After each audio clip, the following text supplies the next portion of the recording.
we're going to open up the March 4th meeting. We'll have the invocation by Mr. Hart, then we'll have the Pledge of Allegiance by myself, and then we'll have roll call. Please stand. Dear Heavenly Father, through the abundant grace and mercy you've shown towards us, you've allowed us to come together to conduct the city's business. And Father, even though we may come in disagreement, let us not be disagreeable, let us not disengage from one another, but to continue to work together as brothers and sisters. We thank you for blessing us to live in this beautiful part of your creation that we call Ocoee. And we pray that you watch over our first responders, be with them on every call, watch over them as they watch over us. We're so careful to give you the Son, the praise, the honor, and the glory. In Jesus' name we pray. Amen. Amen. Amen. Pledge allegiance To the flag of the United States of America and to the republic for which it stands, one nation, under God, indivisible, with liberty and justice for all. Commissioner Kennedy, Here. Commissioner Wilson, Present. Mayor Johnson, here. Commissioner Firstner, Here. Commissioner Oliver. Here. Okay, presentations and proclamations. I got a proclamation here for MS Week 2025, National MS Awareness Week proclamation. Do we have somebody here that's supposed to? Here's some in the back. Okay, I'll call you up in just a second. All right, whereas the second full week in March is MS Awareness Week throughout the country. And whereas in 2025, March the 9th through the 15th is MS Awareness Week. And a time to drive awareness of multiple sclerosis to achieve our visions of a world free of MS. And whereas in 2019, the National MS Society released the findings of a prevalence study that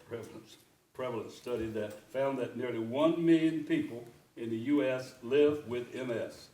That's twice as many as we originally thought, and it means you very likely know someone living with the disease or someone who is caring for someone living with MS.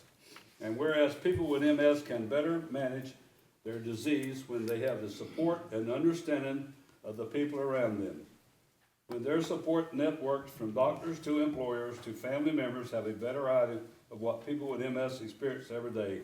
And whereas the National MS Society is a movement by and for all people affected by multiple sclerosis. We embrace and are committed to bringing our entire MS community together, representative of all various dimensions of diversity, so that everyone feels at home and supported by the National MS Society. Ooh, this is a long one. Whereas the society paved the way for every effective MS treatment available today, including the first therapies for primary, progressive, and pediatric MS. And we've achieved more advances in MS than have been achieved for any other neurological condition. We continue to lead the way for discoveries in neurological diseases. And whereas our progress is accelerating, we've made more progress in the last 5 years than the 70 that preceded it, changing all aspects of life for people affected by MS. And whereas MS is a complex disease that requires many solutions, the National MS Society helps people piece it all together so they can live their best lives. And whereas to reach a world free of MS, it will take all of us, our time, our energy, our resources. Together is the only way forward. Now therefore be it resolved, the City Commission of the City of Ocoee does hereby declare the week of March the 9th through the 15th, 2025 as National MS Awareness Week in the City of Ocoee. In witness whereof I, Rusty Johnson, have, Mayor, hereunto set my hand and cause the seal of the City of Ocoee. All right, you want to come on up? We'll take a picture here. Everybody, you want to stand up and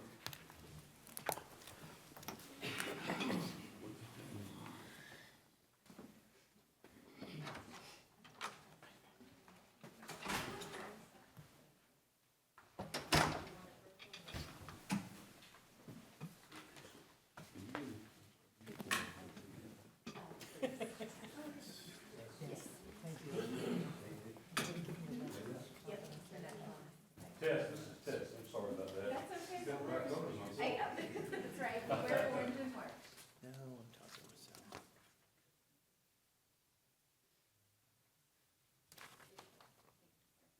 hold on, we gotta go to the camera. Yes, yes. Sure, yes, okay.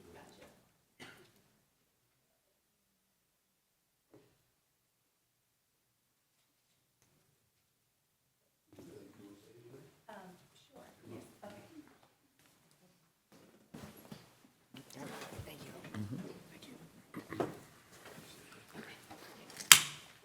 Hello, everyone. Thank you, Ocoee, my hometown. 75 years ago, the National MS Society was formed by a woman just putting an ad in the classifieds saying, these are the symptoms, does anybody else have these? And the group was formed in that fashion. 1993 was the first year that the first disease-modifying therapy for multiple sclerosis was had. Before then, it was just, you have MS, go home, come back to the emergency room when the symptoms are too bad. So within my lifetime, there's been over 20 medications now available for multiple sclerosis. And if you're trying to figure out what the disease is, essentially, think about all of the systems within your body that your central nervous system helps to control. All of those are up for grabs when it comes to MS. So therefore, everybody can have different symptoms. My symptoms range from vision loss to difficulty with my muscle movements, my speech, pain, the list goes on. My sister also has MS, and her symptoms are different from mine. She has a lot of numbness in her arms and legs. She has no feeling in her arms and legs. So just depending on where the lesions are located depends on how the disease actually will affect you. But ultimately, MS Awareness Week is about bringing around awareness for what the disease is and some of those early indicators. My symptoms started in high school, but I was not diagnosed till 34. So that's almost 20 years of time that the disease was able to progress, which makes my symptoms more severe as a result than if they had been caught earlier and then could have been managed in the meantime. So ultimately, MS Awareness Week, we just want to make sure that people are aware of it and that, there's 15,000 people in Orlando that live with multiple sclerosis.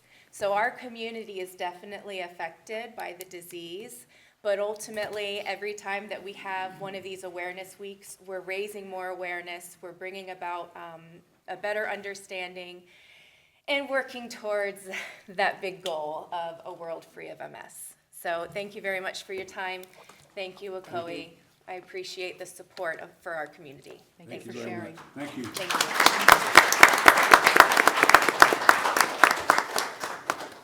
Okay, next we have Black History Month Essay Contest Award. We have Caitlin and Dougie, you coming up too?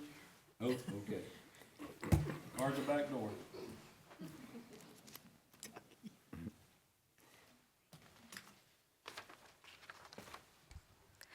Hello, good evening, everyone. Commissioners, Mayor, City Manager Shadrix. We're excited to be here tonight to introduce the winners of our 20th Annual Black History Month Essay Contest. We have the winners, the family members, the teachers, and the principals here tonight, so we'd like to congratulate you all and thank you all for coming out. We also have members of our Ocoee Youth Council here volunteering as well, so I'd like to give an extra special thank you to them as well. Let's give them all a round of applause. Thank you. This year's essay prompt was, the City of Ocoee is celebrating its 100th year anniversary, 1925 to 2025. As the city reflects on its past century, what is your vision for Ocoee and America for the next 100 years? And how can you promote and encourage diversity and unity in your community? The essay contest was open to 5th grade students, and we had a total of 6 schools that participated this year. We had Hope Charter, Innovation Montessori Ocoee, Lake Whitney Elementary, Ocoee Elementary, Thornbrook Elementary, and Westbrook Elementary. We have our first place winners and our overall winners here tonight, and our overall winner will read his winning essay for us. So the winners for this year will receive a a $100 gift card from Best Buy, and our overall winner will receive a $200 gift card from Best Buy. Our second and third place winners will receive a $50 Target gift card donated by Dr. Sandria Foster. And our first place winners will also receive a gift bag filled with goodies from our city departments and coupons from Chick-fil-A. I'd like to extend a huge thank you to Dr. Sandria Foster and Chick-fil-A for their donations. We've used them for quite some time now, and we're extremely grateful for their donations. The students worked really hard on their essays, and we're super excited to introduce them. If I can have our OIC members please come up to the front to present the gift bags and certificates.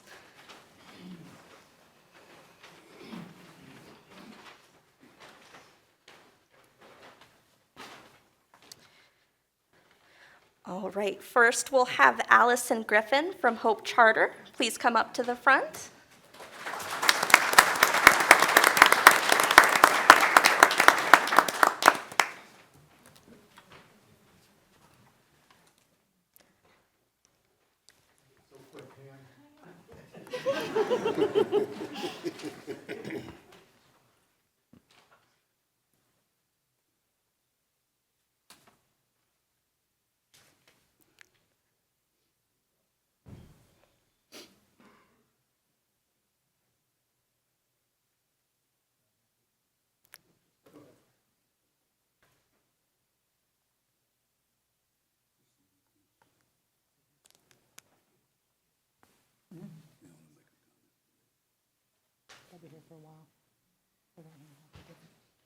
Okay. Before, they through, oh, they're still, I want to ask you a question. Yeah, of course. You through? I want to make sure that city clerk let me know that this group here went down to the cemetery. Is this the group? We went to our cemetery, city cemetery, and cleaned all the headstones with sponges. All the headstones. Let's give them a big hand for that. Thank you very much. All right, go ahead, Kate. All right, we'll have Juliana Sankar from Lake Whitney Elementary. Is Juliana here? We'll have Andrew St. Fort from Ocoee Elementary. Please step up to the front.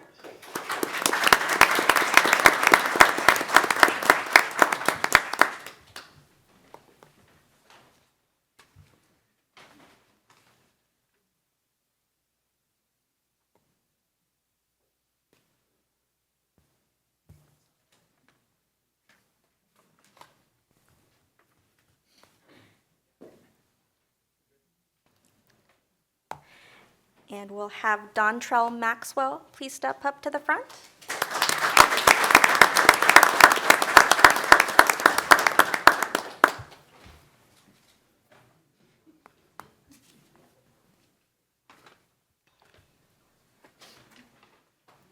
All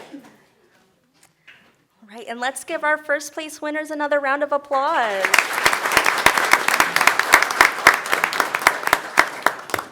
And now the moment we've all been waiting for. I'd like to introduce our overall winner for our 2025 Black History Month Essay Contest, Joshua Medalist with Westbrook Elementary.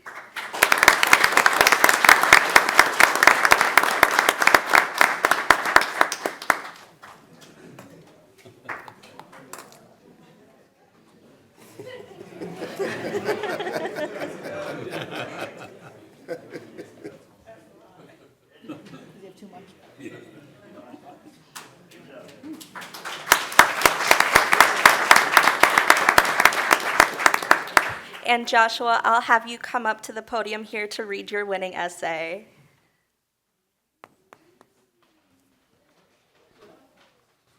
Oh, you got the other. Oh, before we have Joshua read his essay, we'd like to say congratulations again to Miss Juliana St. Carr, who is from which school are you from? Lake Whitney Elementary. Please come up and get your certificate and gift bag.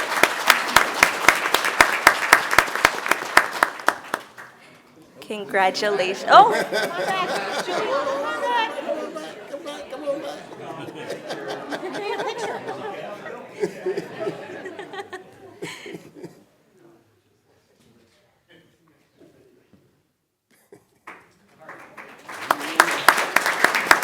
And again, congratulations, Juliana. Joshua, if I can have you come up front, please.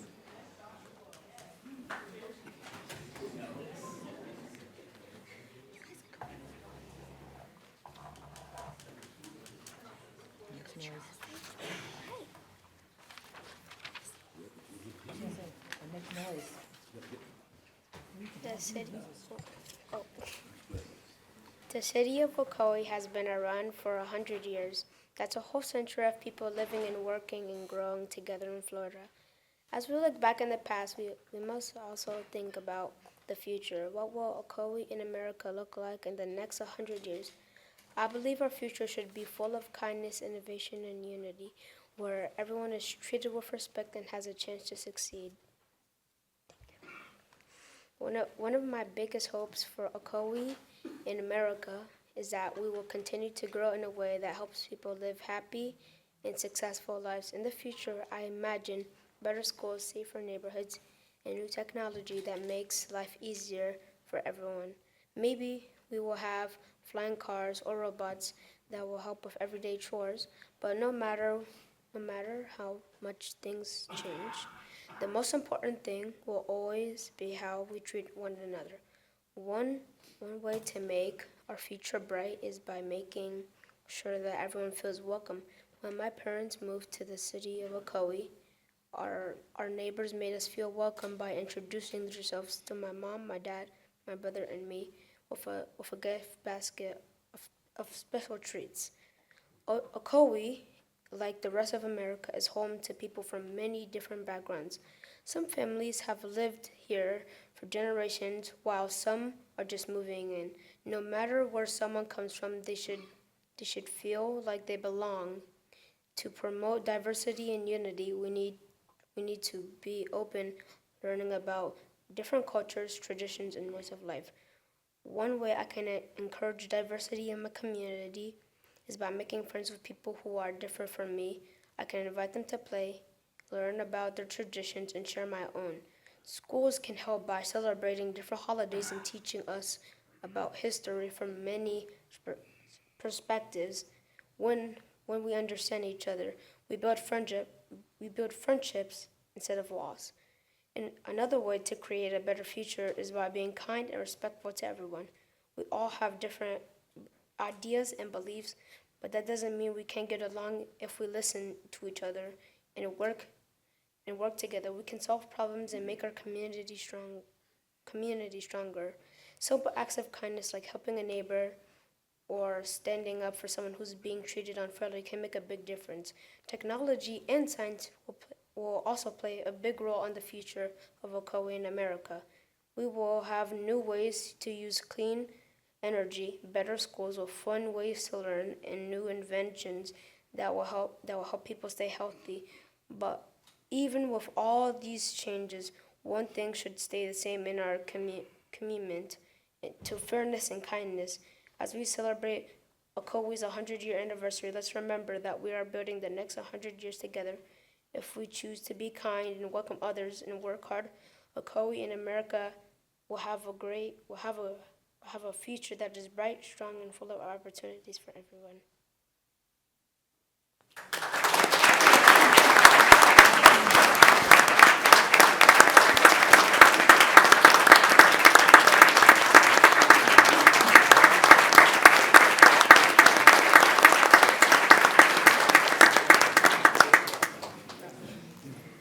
That was wonderful. Thank you so much, Joshua. And if I can please have all of our first place and overall winners up in the front to take a picture with our mayor and commissioners. Good. Yeah, I was gonna say, why don't we put her in chairs?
Want us to come in? Yes.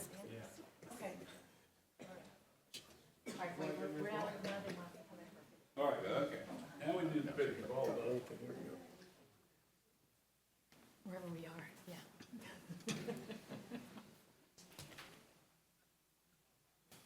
Get us in? Can I go outside?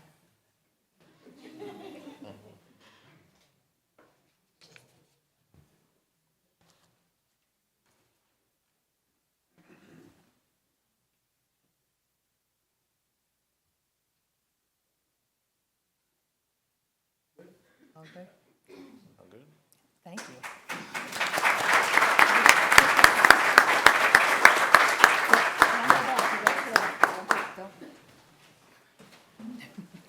I will say real quick, if you heard what he said during the end, is everybody can be different, but everybody can get along. Everybody should get along. That's where it comes up. The word, what you put in there, young man, words. Thank you. All right. Basketball team. I don't have anything on my paperwork for you, but I see you. Come on up. All of you come up front. This is our Ocoee High School basketball team, right? Girls basketball team. Was it the regionals you ladies won? Was it the regionals? Regional champions for the first time in school history. Yay. All right.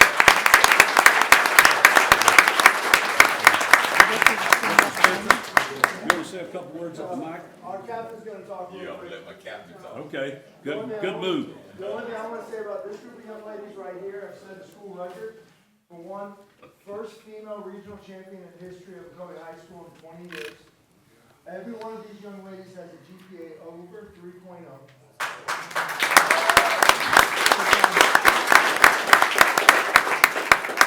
And so this week, they're gonna go play in the Final Four in Lakeland with a chance at the state championship. So our captain now, she's gonna go ahead and talk about it.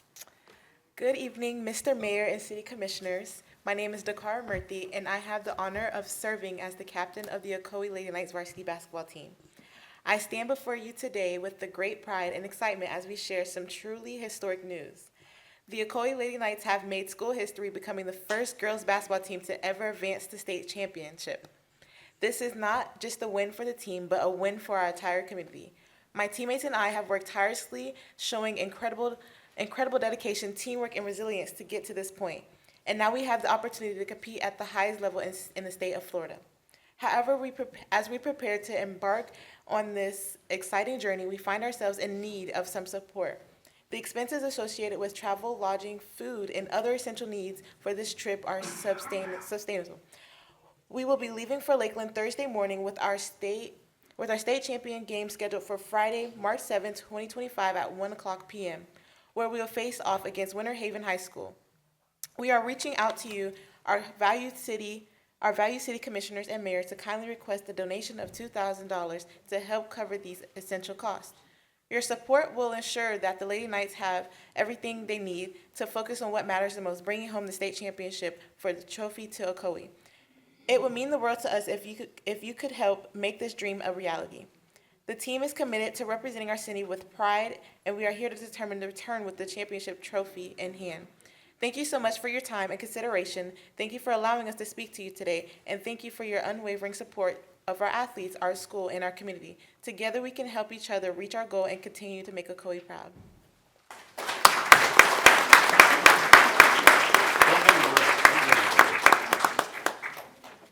All right, ladies and gentlemen up here on the commission, how about $2,000 for these young people to go to court?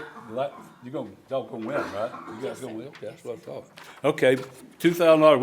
We have the money in the contingency fund. That way we don't, I think this is the time we use $2,000 out of the contingency fund. Do I hear? I'll make that motion. Motion made by Commissioner Kennedy for $2,000 for the ladies and girls basketball team. How about second? I'll second that motion. Did you second it, Mr. Oliver? Yes, sir. Commissioner? Huh? I second it. Okay, seconded by Commissioner Oliver. So let's vote. I gotta come back up and vote, but hang on a minute. Motion carries, I hope. Who's voting? All right, let's vote. We're waiting on you, we're waiting on you. I want to be on that vote. Motion carries unanimously.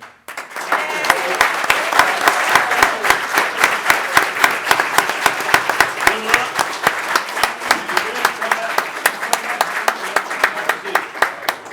Do a great job. Congratulations. Hey, listen, I went to the old Ocoee High School back in the day. And we still have the baseball state championship trophy, still I on the know, trophy. you still got it? We gotta get a picture of, let us stand up behind you too. Yeah, hang on to that, coach, they've been in the partner play well. Stand up, Rusty. I am. You the biggest guy in the place is standing in front of me.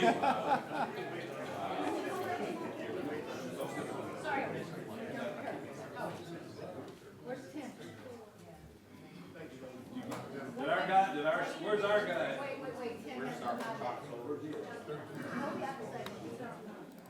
Knock on that door too. Oh, Tim. Hold on. Y'all stand down there, right?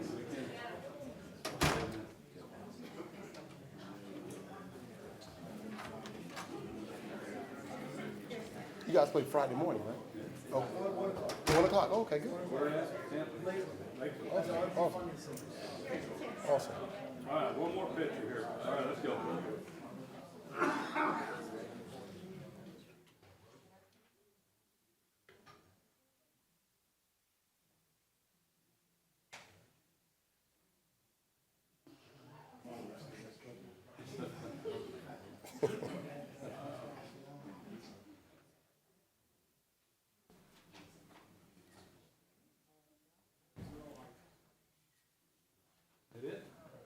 All right, thank you.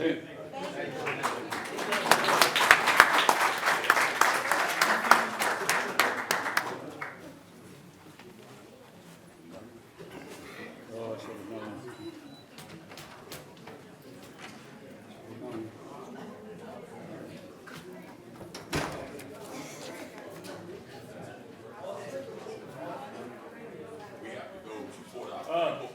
Coach, you called Sherry C. Roby.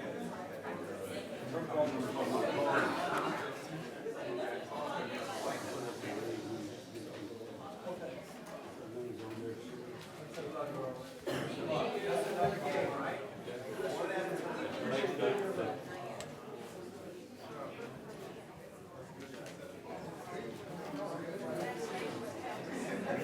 All right. Staff report. All right. We give it to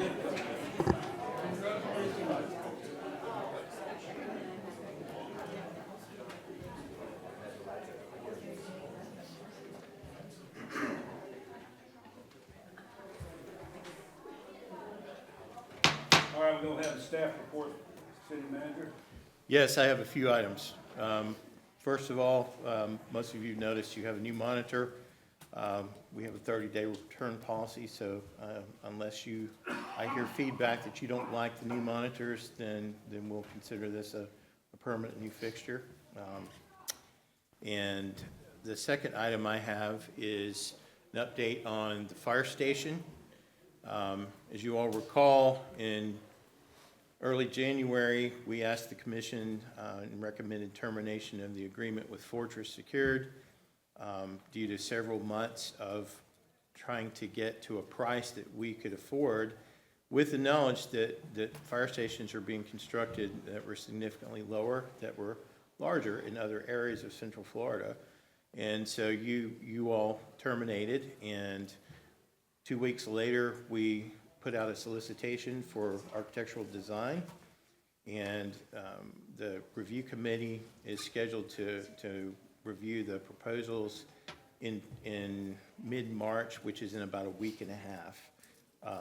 And we'll be bringing back the recommendation to proceed forward with the final design of that. And following that award, once we get to 30% design, we almost are with what we had on hand. We will be issuing a solicitation for a CM at risk, which should help us get back some of the time that we lost. And we will be keeping you further updated on that. I wanted you to have an update on where we are. The second item is the Law Enforcement Training Center. You have the final contract coming at the next meeting on March 18th to proceed with the construction of that. We are looking at a pretty significant lead time to have the groundbreaking, although ground will be technically broken on that in advance, but due to the number of dignitaries that we want to invite to that, we'll be coming back to you with a date, and of course, staff will be reaching out to you individually to make sure that it will be a date and time that you can make. And certificate of completion is tentatively scheduled on that facility for June of 26, okay? The last item I have is an unpleasant one and concerns our cousins at Orange County.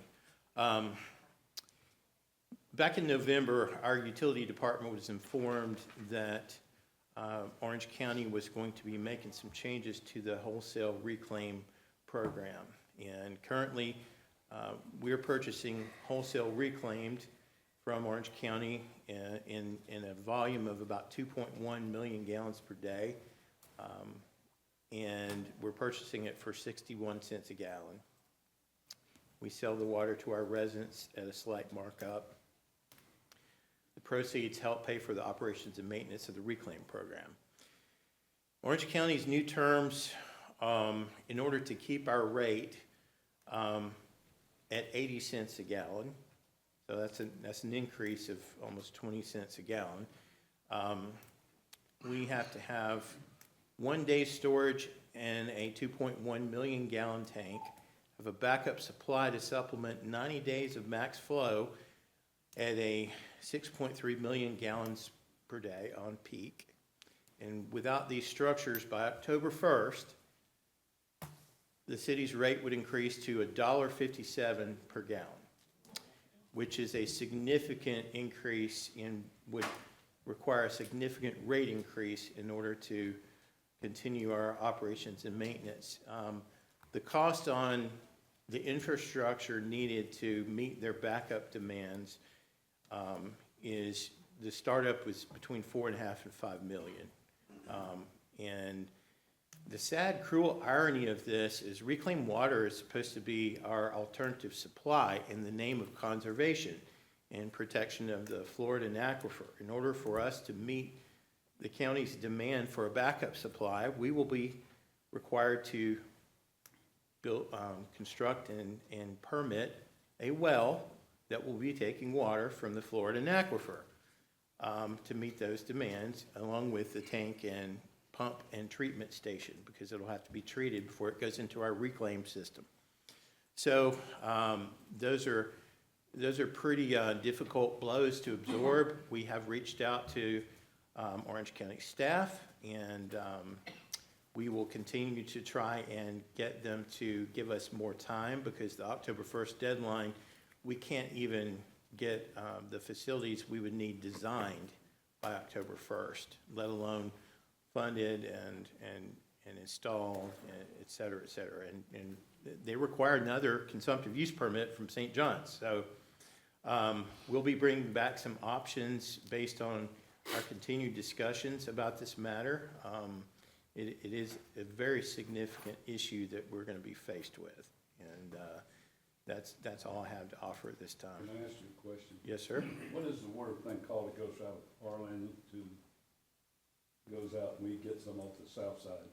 What's it called? Conserve 2? Yeah, is that going to be because of that, going out to Horizon West and all that? No. Feeding all that? Well, I don't want to speculate. Typically, when we raise prices to customers for anything, it's to pay for additional infrastructure. So it very well could be for a fundraising for critical infrastructure that the county feels they need. But I wanted to get this on your radar, and we'll have further updates in the ensuing days. And that's all I have. I have a question. Go ahead. With the rate going up to 80 cents, just using that as the first figure you threw out before the $1.52, I think was the other one. $1.57. $1.57. What are we charging per gallon ourselves right now that if we get, let's just use that 80 cents, we'd already be in a deficit most likely at our 80-cent level? Well, we would, because to get the 80 cents, we've got to go out and spend Then 5 million. $4.5 to $5 million on critical infrastructure. We're currently charging $1.22 per gallon. But Okay, that's- so but that- that's what covers- That's a profit of $474,770 annually that goes into operation of the system. And I was gonna say, it's not a profit, that's It's not a cost, profit, that's our cost, yeah. It's a cost. cost of doing It goes business into there, the, yeah. to the fund balance that's used to operate and maintain. So just to be clear, the 80 cents is not guaranteed. No. There's no way we can get to the 80-cent mark by October 1st. So we're looking at a more than 100% rate increase come October 1st. So you're gonna bring back further time? We'll bring back some options for consideration. Yeah, all right. Everybody understand? I have a question. Okay. So, it sounds like we may be heading to this $1.57 because we can't meet this October deadline. Correct. If we're charging $1.22, which is a difference of about 35 cents, which we passed on to our residents. Well, you may not be able to answer this question, but are there any other options that we can explore prior to October 1st that would negate 4.5 million to 5 million, but also keep us close to 80 cents? Because it seems like that's inevitable. I'm glad you asked that. We did reach out to our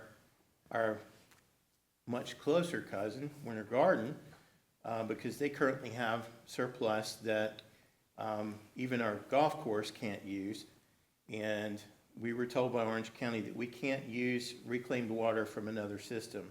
We can only use, a Florida and Aquifer well as a backup supply.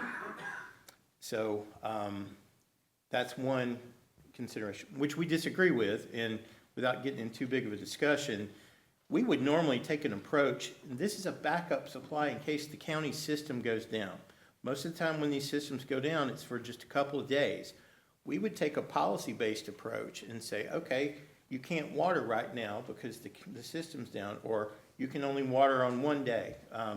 But they rejected all manner of those types of options that we threw out. And it, without trying to sound antagonistic towards Orange County, it's drawing dangerously close to them dictating policy to us in order to purchase wholesale reclaimed water. And, as a reminder, as part of our consumptive use permit, our designated alternative supply, as is everyone else's, is reclaimed water. And it's a conservation measure. So getting people to irrigate with reclaim prevents additional water being taken out of the aquifer for irrigation. Our plant capacity can only produce 1.7 million gallons a day.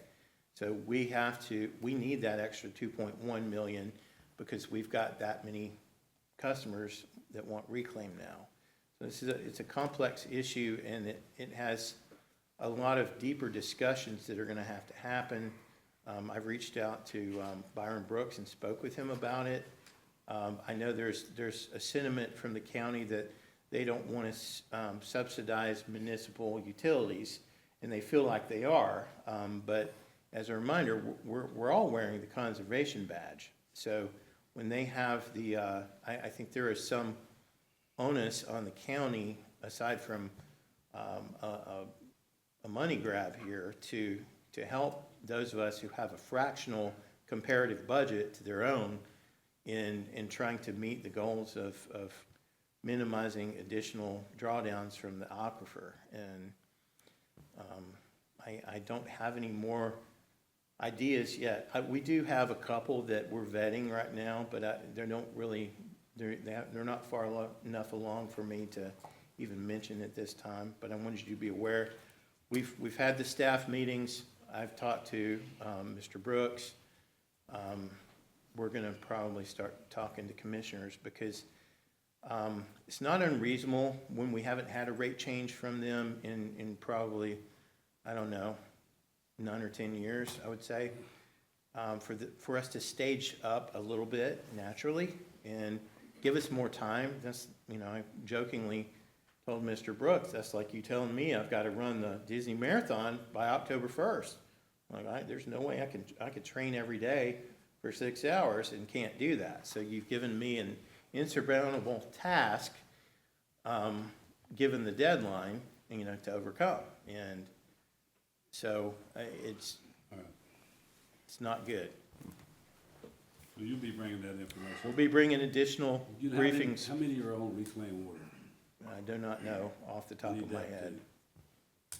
It doesn't affect everybody, it affects whoever's on reclaimed It water. affects the customers that are on reclaim. It's a pretty substantial number because it's cheaper to irrigate with reclaimed water than it is potable. So, All right.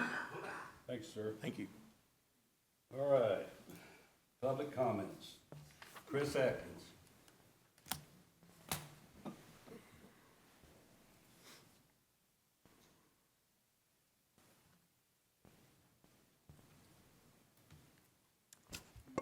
Thank you, Mayor.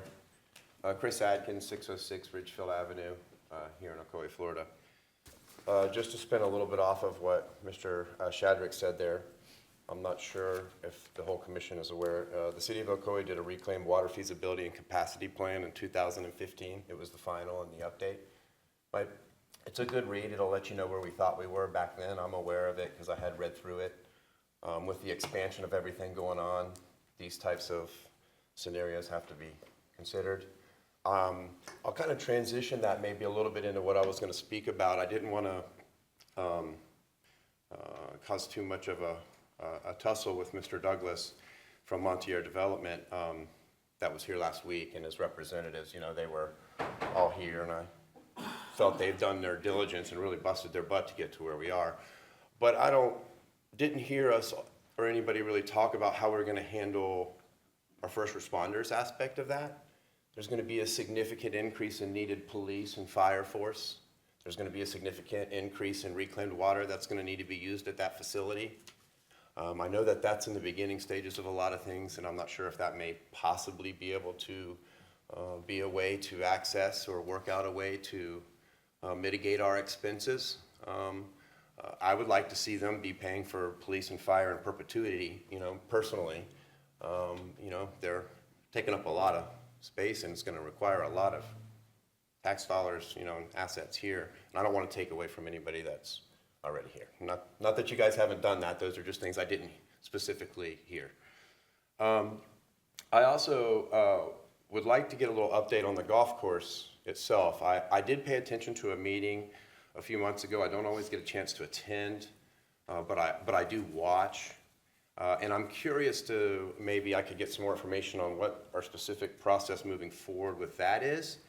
I know there's some lease issues. I know we utilize that facility to get rid of a lot of reclaimed water. So if somebody could update me on that. But I want to say something. As a leader, right, if you're a leader, there's a couple things that are really important, okay? The first thing is you got to lead by example.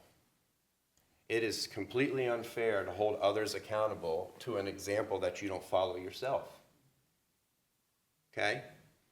I was disappointed at the end of the commission meeting last 2 weeks ago when the mayor announced he's running for election. He's got every right to run for election, and if he thinks it is interpreted that he's able to do that, I don't know if this is the time or place to do so. This is a diocese. You're not supposed to be campaigning, or potentially. And I know that there's other individuals on this diocese that have been given a hard time by leadership, and then leadership goes and does it. Time's up. So, I'll answer your question. Okay, Time's sir. up. Yes, sir. Your time's up. The deal is, it was about, because the charter changed, is the reason I said that. All I said was I can run. And that's because the charter thing changed. They didn't have the right dates. So if you'd have read that or seen that, you knew why I said that, know why I said that. So that's why that happened, Mr. Atkins. So, also, while we're talking about the elections and stuff, I read an article that you put out about telling everybody not to vote for the charter amendments. The charter amendments was issued to our citizens through citizens. If you read them, you'll understand what they are. And if anybody doesn't know what they are, I can have this gentleman here read it after we get through it a little bit. But that's part of what's going on. The charter, you put it out on Facebook as usual, that do not vote for the charter amendments. The charter amendments is what is made up by the citizens of this city that makes it where we can tell people what's going on with the city. The charter amendments, one of the major ones is because you could move into Ocoee tonight, and tomorrow, one of the things that changed is you run. That's changed, that's changing. The other thing is when having a background check on people who put in for running, and that's not a bad thing either, because you get people to come in that don't live here or are felons or whatever the deal is. That's why that's there. So I put out a thing on Facebook myself, telling people if they want to know, which I've had calls this week, because of what that was put out, saying that, there is a reason why the charter's getting changed. So if people will read it, understand it, that's what to do. I don't know why you would say don't pass those. I'm gonna give you another minute. I appreciate that, I value that. I don't. Huh? I object. No. Okay. All right, so, I agree, so I won't. Sorry. What happened? I didn't hear what happened. I'm sorry. We're not doing this. Doing what? We're not gonna go back and forth. No. Oh, I'm not gonna go back and forth. Well, you- I didn't intend, first off, I just want to be clear, I did not intend with what I said to be rude, and I don't believe I No, came don't off think of you it. were rude. Yeah, and I don't wanna go back and forth I don't about wanna go back charters. and extend more time and go back and forth. No. Oh, you just don't want to provide me the extra minute? Now, I believe, I'm going to come in here, if you don't mind, Mayor, for a second. I ahead. believe citizens' comments are your opportunity to talk for 3 minutes. I don't believe that we up here should be bantering with someone. We have 5 minutes at the end of the meeting, if you want to start making Yeah. it's my opinion, to make your comments. But I believe that we, in order to move on to the next person, let them have 3 minutes. You get 3 minutes, you speak. If you want to speak to us individually after, you can. If we elect during our 5 minutes to speak about what was brought up, we can, but I think it's, I think that's your chance to talk, not for us to banter with you. And I don't think that's appropriate myself. So Yeah, no, I'm, I didn't understand what had happened, so I was just looking for Okay. clarification. That's no problem. I don't have anything to say. Thank you. my answer is, Have a good afternoon. Have a good evening.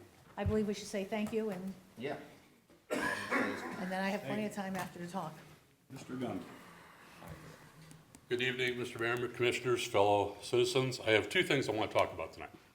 One is I had a real thrill today as I drove down Clarkona-Ocoee Road and turned south onto Clark Road. Even though that lane is still not all the way open, It's open now. it wasn't at 3 o'clock this afternoon, It's open this afternoon. but Clark Road was a breeze. But now, on the bad side of this, I want to thank staff for getting that all done, but I'm going to say this. You guys are a tight community in Central Florida. You know other cities, you know other counties.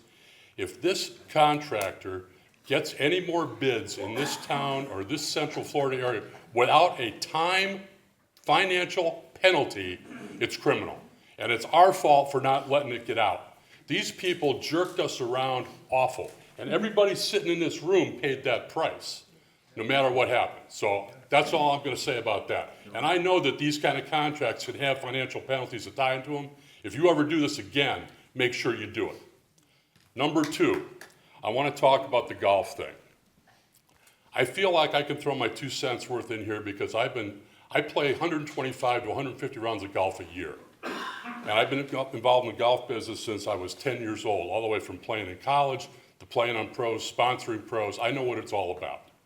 I live in Ocoee, and within 40-minute drive, I can play 64 golf courses in this town.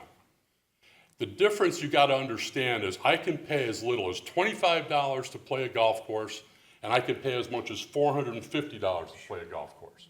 That's my choice.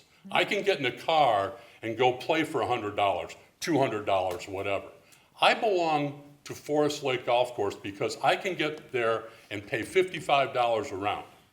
What I'm going to warn you about is be careful what you wish for. You've got a group of people here that are trying to retire. These people are 60-some years old. A lot of the work of what you're asking them to do is going to cause them to go out and get a loan that's going to have to be paid off before they can try to sell this. Be careful you don't look at the membership, the demographics of the people that belong to Forest Lake are not the people like me that can go out and play $200 golf courses once a week. They have to play on fixed incomes. And if you get that thing to price itself out, you've got about 254 members at Forest Lake that aren't going to be able to play the 2 times a week that they are now. They're going to either have to pick once a week and then go play somewhere else at a cheap golf course.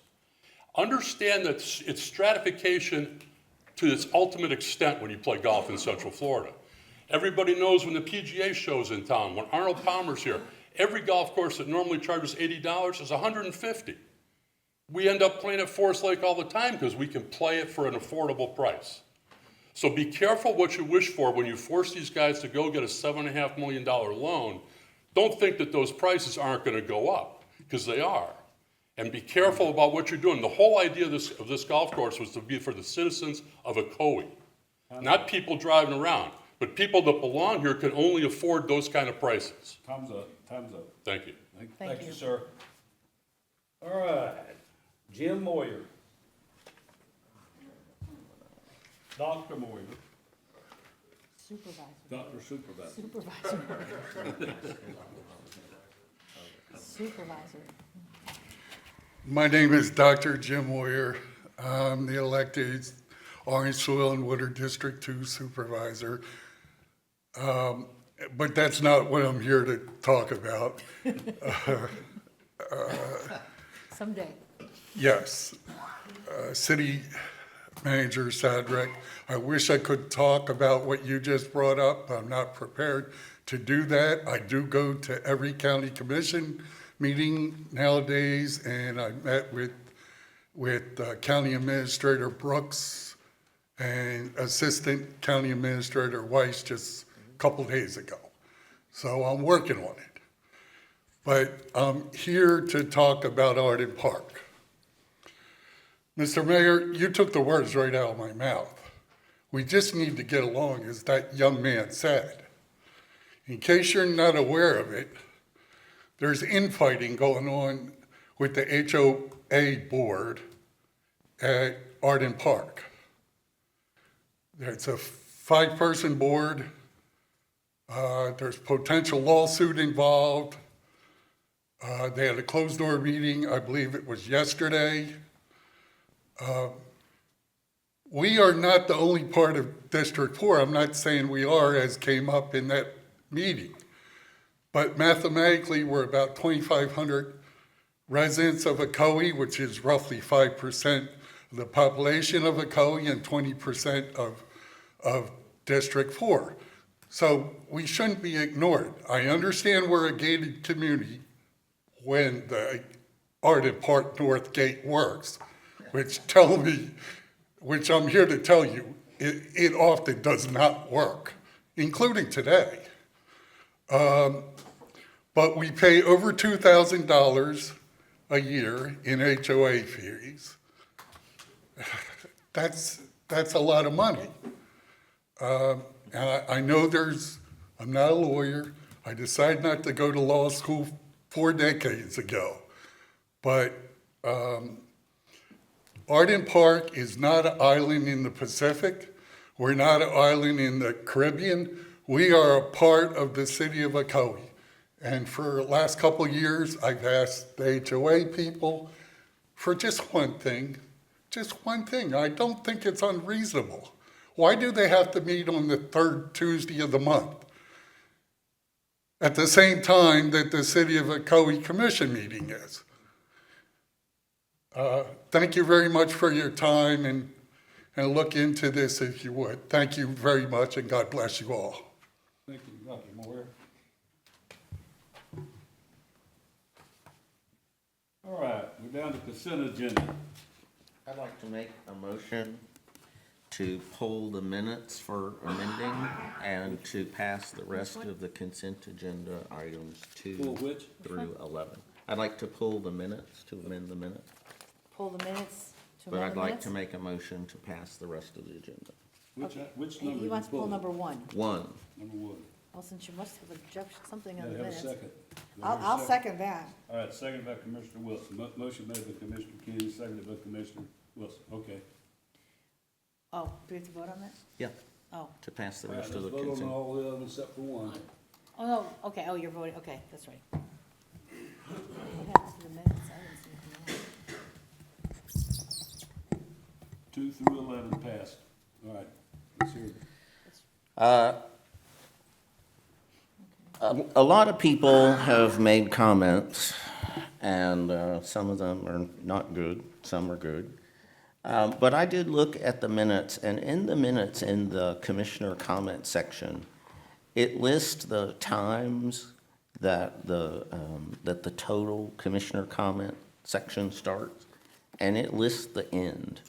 But the rules that we have adopted, specifically 4.2.1, says that each commissioner and the mayor shall have 5 minutes for comments. And I've heard comments, well, the mayor may get 10, or, no, we all get 5. Usually I don't take that. And also, section 5.2 does say that the chambers and the official meetings of the commission shall not be used for political purposes or press conferences. And in my opinion, unfortunately, that is what happened at the last commission meeting. Our rules, our commission rules, have no enforcement mechanism. There's nothing we can do when a member of our commission breaks our rules. They're just the rules. We would have to raise an objection at the time. And of course, in the protocol in the meeting, the mayor goes last. He made his comments and adjourned the meeting. But in retrospect, I think that was a violation of the rules. I think, and just parenthetically, from 2018 till now, just as a citizen, I'm not going through that for 2 more years. I don't think we want to go through that as a city. I think the last 2 years, we've had a good, positive engagement in the commission. And so I would suggest that we actually, my motion is that in the minutes, we would note the actual time that each commissioner speaks, so that we can at least inform the public whether commissioners or the mayor are abusing the rule and their privilege. The mayor does have a privilege to extend time if he chooses.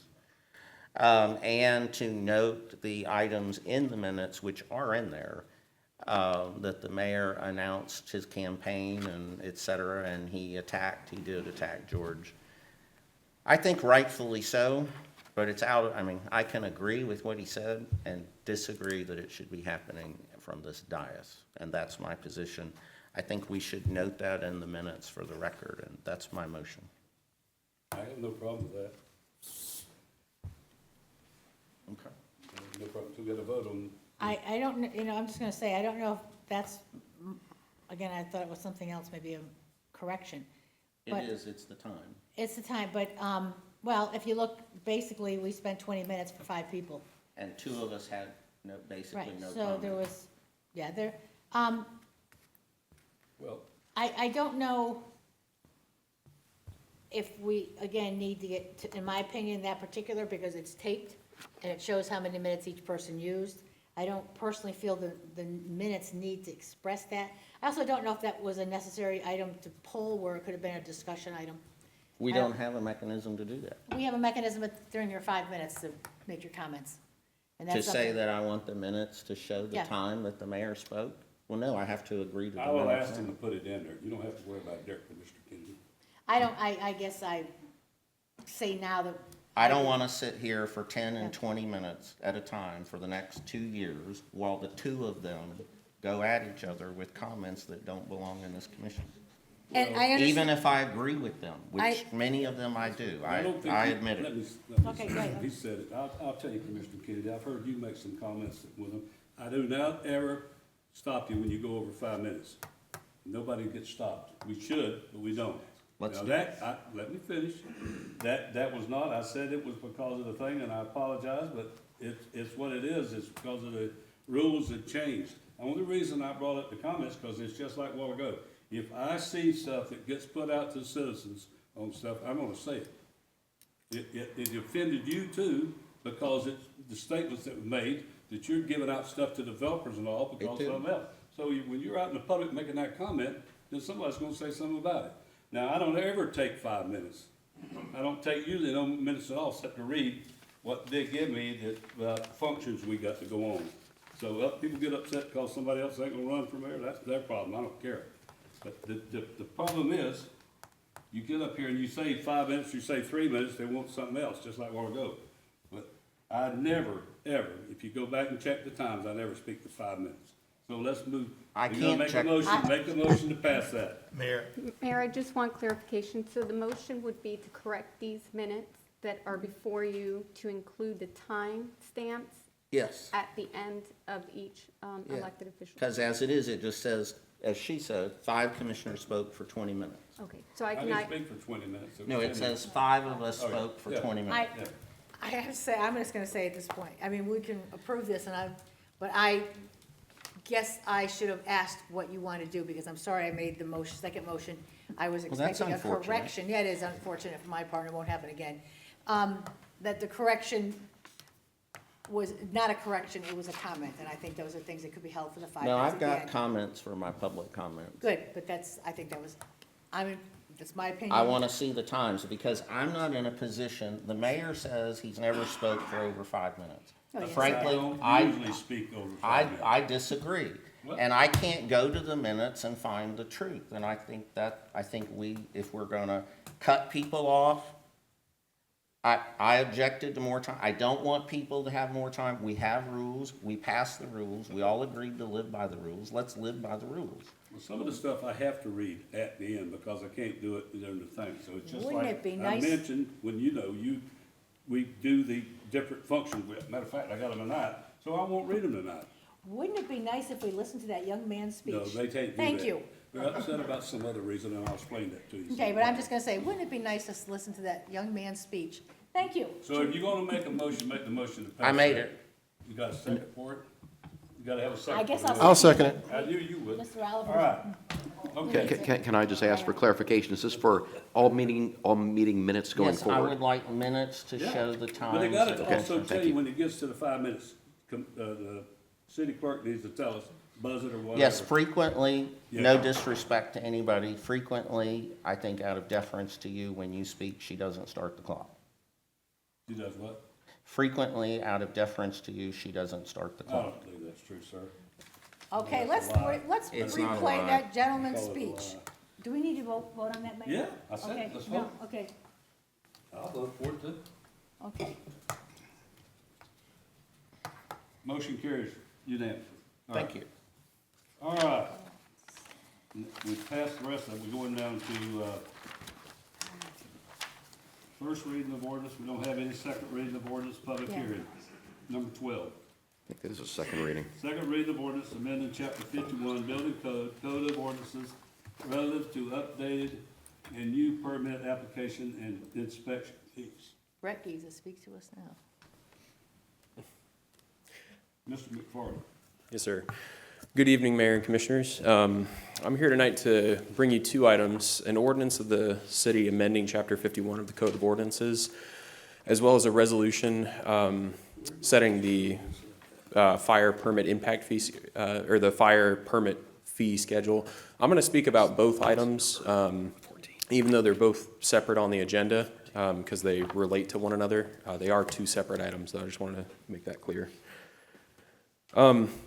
Some brief background on this. The city of Ocoee adopted an ordinance in 2002, creating Chapter 51 of the Code of Ordinances, establishing the fee schedule for our building and inspection fees. In that time, in the last 23 years, the city has not had a significant update to our building fees. And costs related to the enforcement of Chapter 51 are building codes, Florida Building Code, and all related codes has increased in those 23 years. Examples include, personnel costs, training and licensure for building personnel, including our planning, or plan reviewers, as well as inspectors and technicians. So the ordinance that we're bringing for your consideration tonight is, the methodology we used is looking at what we currently charge, what other municipalities in the area charge, to get a feel for the region. And that's what we've brought for you tonight. I do want to make one quick note. From the first reading to the second reading, we did receive some information from other municipalities that we were waiting on. So the fees from the first reading to the second reading have changed slightly. Nothing is increased. They've all been slight decreases from the first reading to the second reading, and I'd be happy to speak more about what those decreases were. Next, regarding the resolution setting the fire permit and inspection fees, in 2018, the city adopted an ordinance that created Chapter 78 of the code, and in that, it allowed for the city commission from time to time to pass by resolution a schedule of permitting fees for our fire permitting. They currently align, and they have always aligned, with what our building permit fees are. And so this resolution is just to ensure that our fire permitting fees keep in line with what we're setting our building permitting fees as. I've included a small table on there just showing the different changes, and I'd be happy to talk more about that. I do have a table showing all the current and proposed fees and changes. I'm not going to go through them because that would be a significant amount of time, but I have that for reference should anybody have any questions, but I'd be happy to answer any questions. Anybody got any questions? No, but I think it's nice to tell our residents that it is on the agenda. If they get, when they go to the website, these things kind of flash in front of you quickly, but these items are all on the agenda. All right, anybody else? All right, read the. An ordinance of the City of Ocoee amending sections 51-128, 51-142, 51-147, 51-151, 51-153, 51-161, and 51-163 of Chapter 51 Building Code of the City of Ocoee Code of Ordinances relative to increased and new building permit application and inspection fees, providing for severability, prevailing in the event of any inconsistency, and providing an effective date. All right, go to the public hearing. Anybody in the public have any comments on item 12? All right, close the public hearing, bring it back up. I need a motion. I'll be happy to make that motion. Motion made by Commissioner Wilson for item 12, amended this Chapter 51 Building Code, Code of Ordinances relative to updated and new permit application and inspection fees. Do I hear a second? I'll second. Seconded by Commissioner Kennedy. Any more comments? No more comments? Let's vote. Somebody just let the air conditioner. Motion carries unanimously. All right, public hearing none. Regular agenda 13, approval of resolution adopting an updated fee schedule for fire permits and related fees. Concurrency and commitment coordinator McFarland. Yes, Mayor, this is the resolution that I was discussing in this slide. It's relative to the ordinance, so. You got something to read on that? If you want me to. Yeah. A resolution of the City of Ocoee, Florida, adopting a schedule of fees for fire permits and related services provided by the city in accordance with Chapter 78 of the City of Ocoee Code of Ordinances, providing for severability, providing an effective date. All right, I just wanted you to read it. All right, we need to vote on that. Yeah. We have to open the public hearing on this one. I'm gonna open the public hearing in case anybody wants. City Attorney, approval of resolution adopting an updated fee schedule for fire permits and related fees. Any comments? From the ordinance? No comments. All right, move back to the dais. Anybody make a motion? I'll make a motion to adopt the resolution updating the schedule of fire fees for permits and related. All right, motion made by Commissioner Kennedy. Do I hear a second? I'll second that. Second by Commissioner First. Any more comments? No more comments? Let's vote.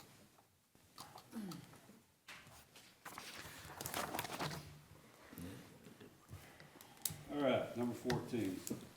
City Attorney discussion regarding the contract for purchase of 17.96 acres of city-owned property by GPK OEP LLC. You want me to read this? I can go ahead. Okay. start off. All right, I'm gonna read some of the background on what we're doing here. Back in 1920, I was on the prevailing side to approve the use of apartments in the contract for GPK to purchase the 17 acres up on Ocoee Road and Fuller's Cross Road. 2020. 2020, yeah. 2020. The closing was expected to occur quickly, and we were assured that funding was available to provide the designs the city desired. That has not happened to date. On several occasions, I voted to support them moving forward, especially when they needed additional land.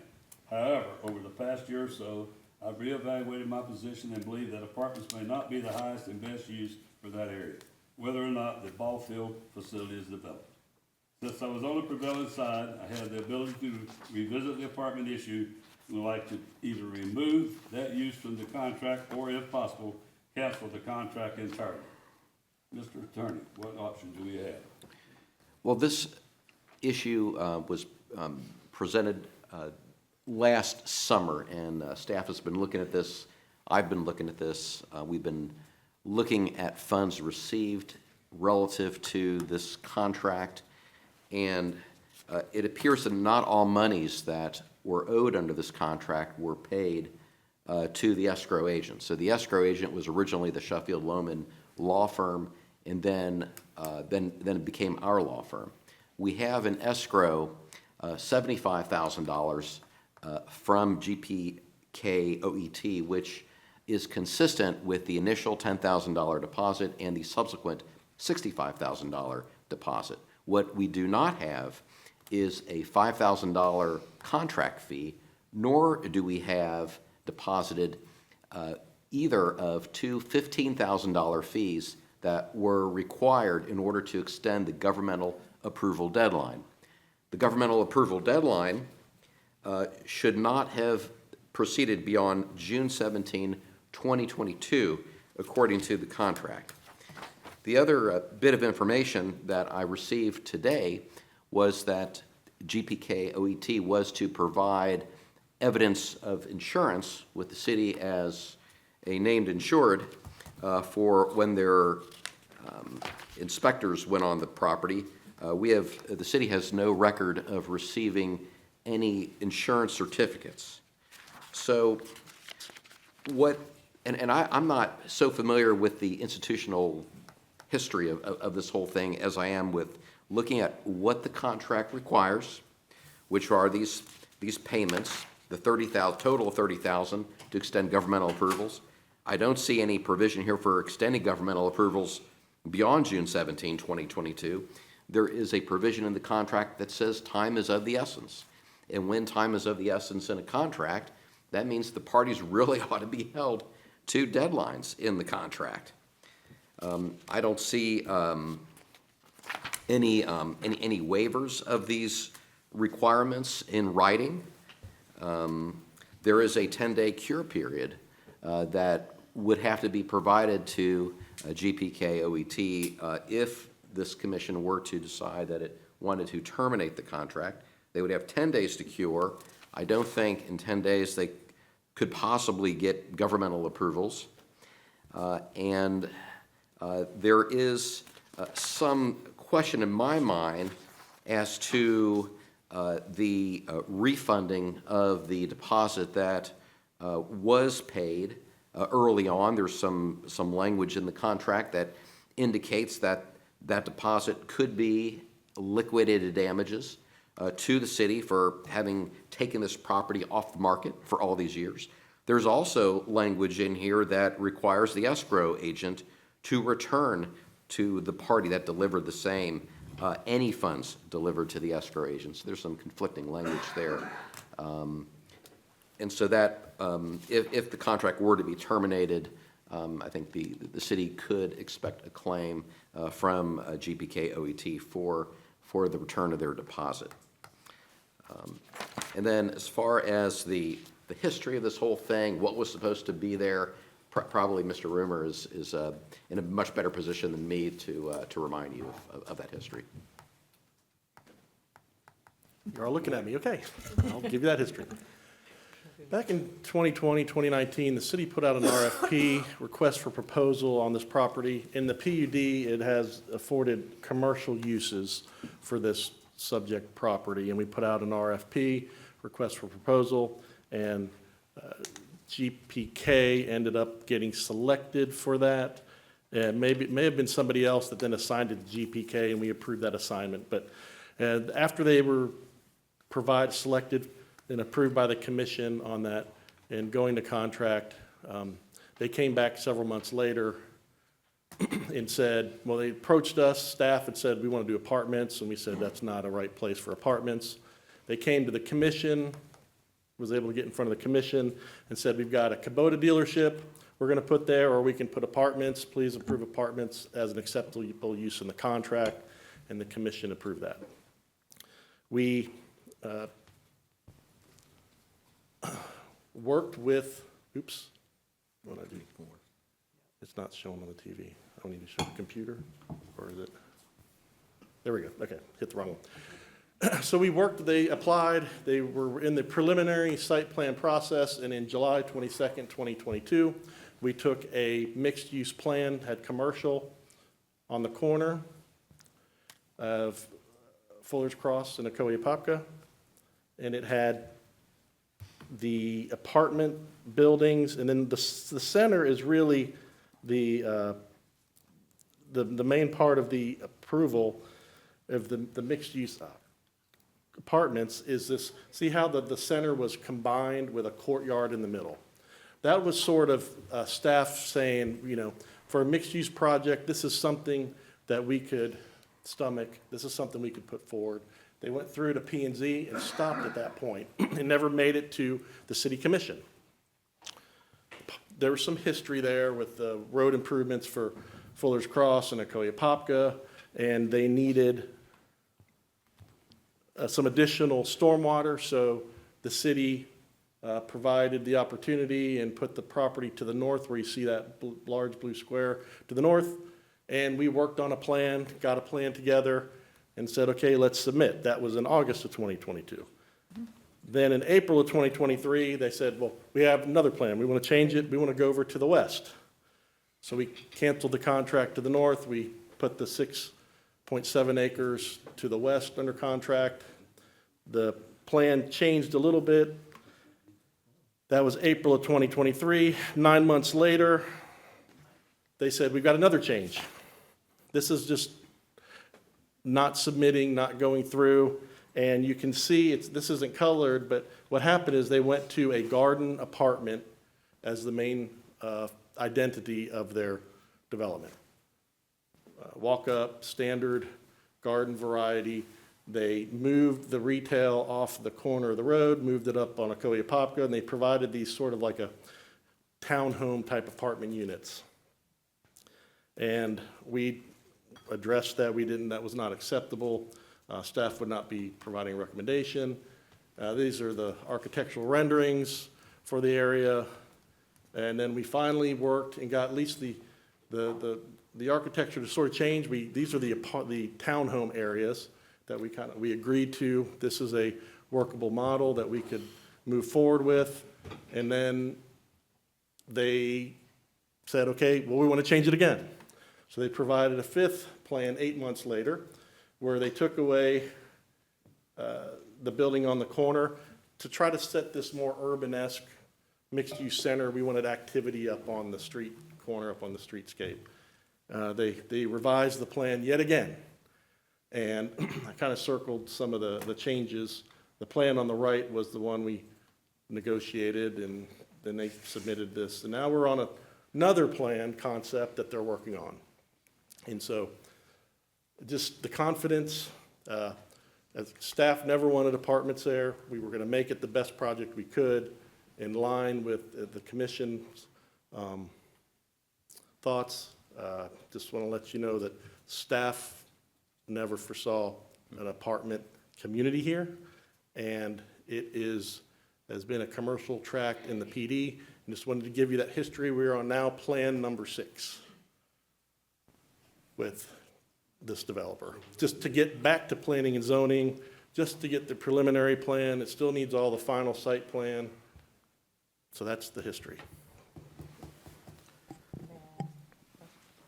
Can I ask a question? Okay. I'm gonna ask the city attorney. Well, Okay, well, go ahead, maybe he'll answer the question before I ever have it.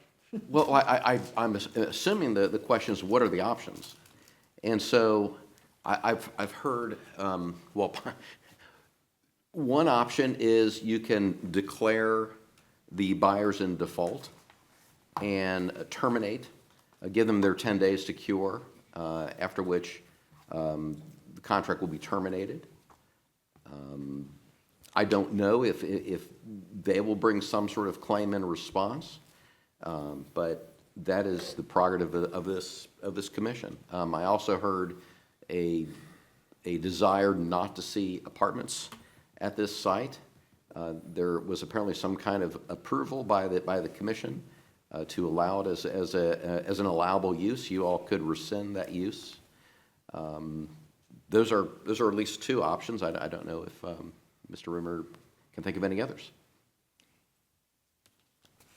I do have a question. Okay, it kind of follows what you just said, but if they haven't satisfied the financial aspects of it, have they just walked away? Apparently And the not, last time, because have we gotten there's still so many anyone- claims. No money from them? I mean, the money would, when it went to, was it, Scott Cookson, what was that law firm, I'm sorry? The Sheffield Loman firm. Sheffield Loman, okay, and now to you, but the money wasn't satisfied, correct? It wasn't fully satisfied? We only have $75,000 in escrow relating to this project. We're missing the $5,000 contract fee. We're missing Insurance? $30,000, well, the city would have gotten the certificates of insurance, but they did not receive them. And we're missing $30,000 to extend the governmental approval deadline, the fees that were required by the contract. So what's the last contact we've had with this developer? We have, our urban design staff has been meeting with them as of, the last date was January 13th, and they are supposed to be submitting for preliminary site plan approval any day now. Well, why are we allowing it when we haven't gotten the money? Yeah. If they haven't satisfied what they originally planned, why are we continuing it until they actually satisfy that aspect? I mean, I'm not, whether we like the apartments or not, they haven't come through with the money that they said they would. So we're continuing to work with them, but they have not satisfied all the aspects that they were supposed to per the contract, correct? Yes. It's been over 4 years. I don't understand why we're moving forward. Can we treat that as a non-rhetorical question? Why doesn't your staff say, I'm sorry, we can't meet with you, you haven't paid your fees? What's the answer to that? The answer is, in my role as the Development Services Director, we always try to be as good stewards as we can to keep working and let the plan and let that process go forward.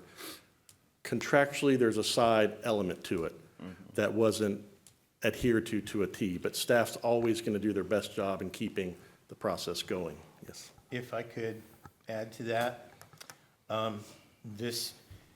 it seems that these property sale contracts, with the exception of maybe one or two, never go the way they're supposed to.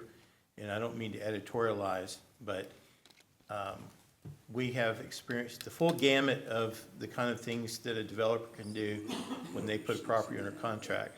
Now, in this particular case, there have been a few complications that we worked with them in good faith to address, because we actually did not secure right-of-way when we were doing the Fuller's Cross intersection improvements, and they had already gotten to almost 100% design the first time around a couple years ago.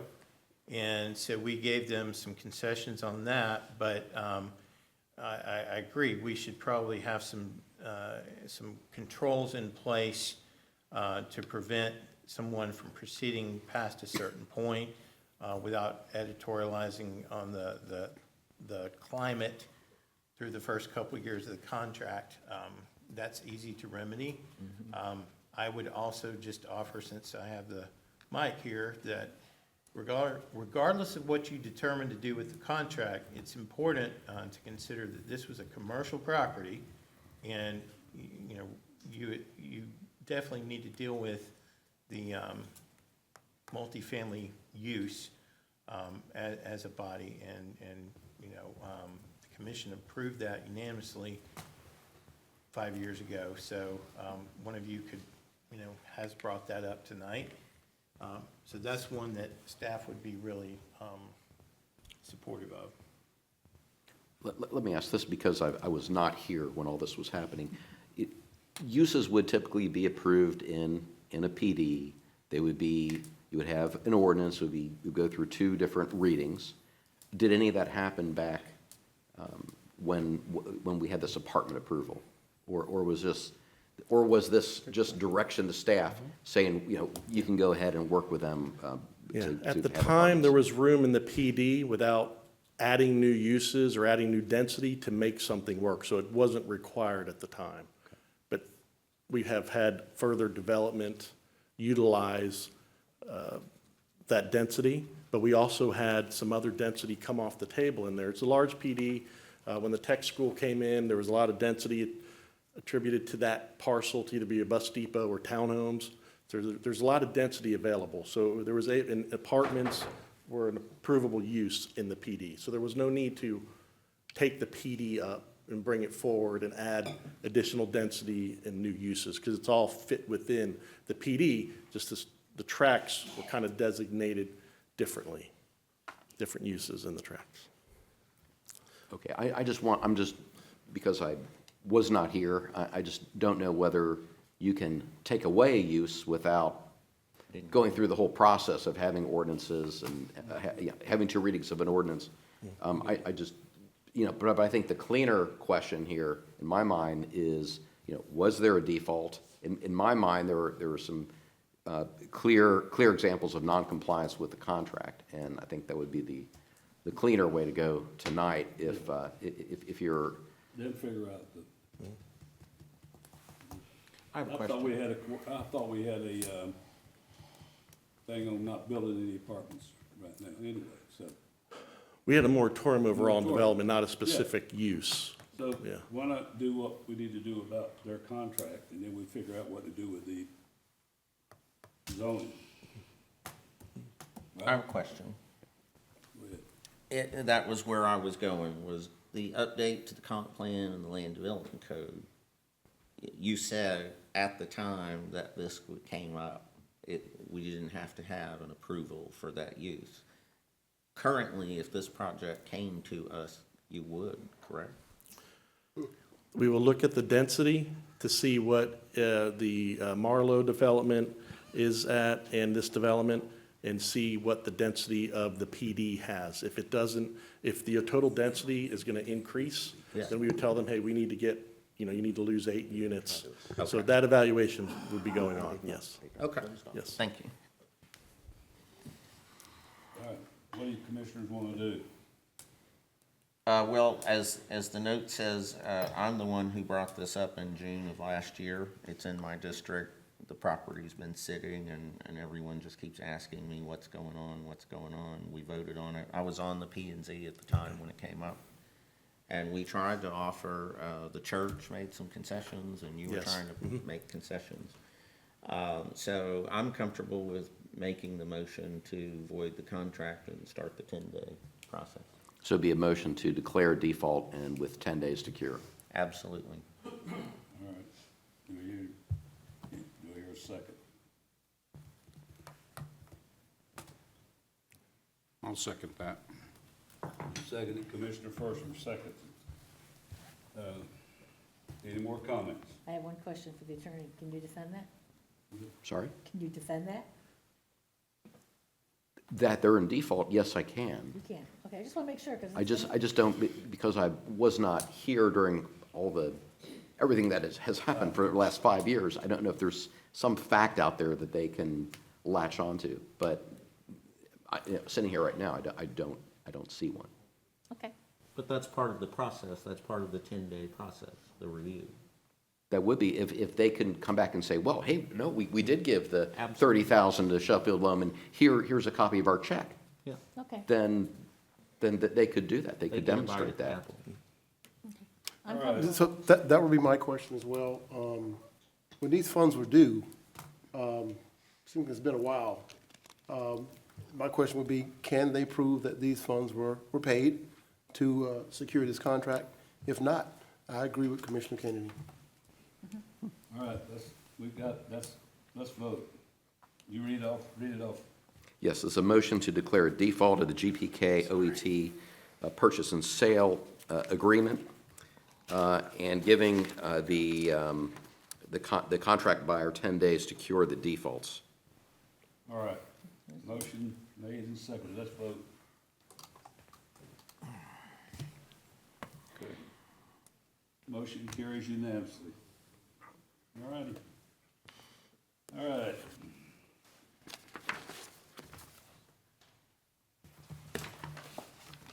So there, what I'm gonna do, I'm gonna read this off as part of the meeting. That's a good idea. I like Sure that. is. You got good ideas. Thank you. You think. March 25, Healthy West Orange Wellness Block Party, Saturday, March the 8th, 4 p.m. through 7 p.m. Healthy West Orange Wellness Park. This event will feature rock climbing, food trucks, and live music. Municipal Election Day, Tuesday, March the 11th. Election of District 4 Commissioner for the purpose of voting on referendum ballot questions. Visit the city's website for ballot information and polling locations. St. Patrick's Day Block Party, Friday, March the 14th, from 6 p.m. through 9 p.m. Downtown Ocoee, McKee Street. Join us for music, games, food, vendors, and more. Spread to Protect, that's yours. Saturday, March the 15th, from 9 a.m. to 11:30 p.m. Hosted by the you'll be there late. I'll be there. Hosted by the Ocoee Police Department in partnership with the Ocoee Lions Club and Women's Club of Ocoee. First box is free, suggested $5 donation per additional box. Limit is 5 boxes per family. April the 25th, 100-year Chick-fil-A 5K and Family Fun Day. Saturday, April the 12th, from 7:30 through 12 p.m. Bill Breeze Park. Registration is required for the 5K and Kids Fun Run. This event will feature free rides, games, and activities. Easter Egg Extravaganza, Saturday, April the 19th, from 11:30 a.m. to 2 p.m.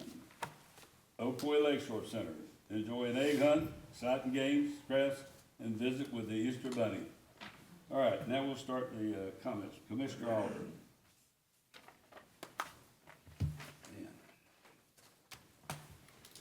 Okay, start with Clark Road is open, so those barriers were moved late this evening. So Clark Road is actually open, so that's a great thing. We're so happy about that. One of the things that I listened to tonight was I listened to a young man give his speech, and it was quite touching. And all I could think about is the civility code. You know, and I looked it up, the meaning of civility. It means to a form of politeness and a courtesy in behavior and in speech.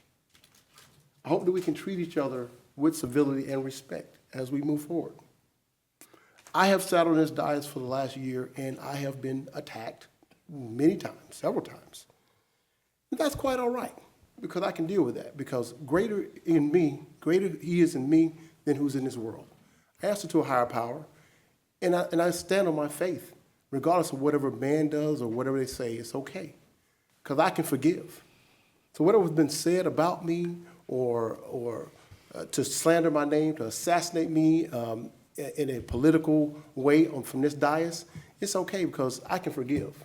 And I forgive those that have trespassed against me. And it's okay.